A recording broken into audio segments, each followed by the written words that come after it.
We are investigating a case of unidentified remains which were located at Roxborough, Midleton, County Cork on the 5th of January 2021 during the construction of a greenway cycle path from Midleton-Youghal.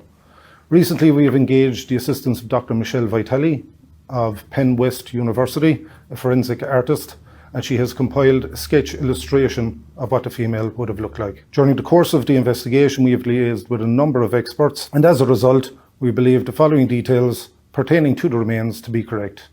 We believe the remains to be that of a female, probably over the age of 70 at the time of death, 5 foot to 5'2" in height.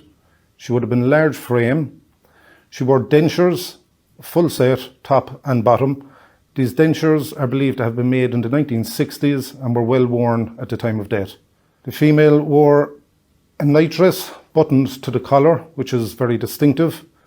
There are 2 shoes of interest, a brown leather shoe and a black shoe. The lady would have suffered from osteoarthritis. From carbon dating and isotope results, we believe that the female would have passed away between 1985 and 1987, and the isotope reading would suggest that she had a healthy lifestyle, a good healthy diet consisting of the regular consumption of meat and fish. The remains were located at approximately 5 p.m. on Tuesday, 5th of January 2021, when Gardaí were notified by construction workers of a suspected human skull found at a construction site on the Midleton-Youghal Greenway, just off the Shanty Path at Roxborough, Midleton, County Cork.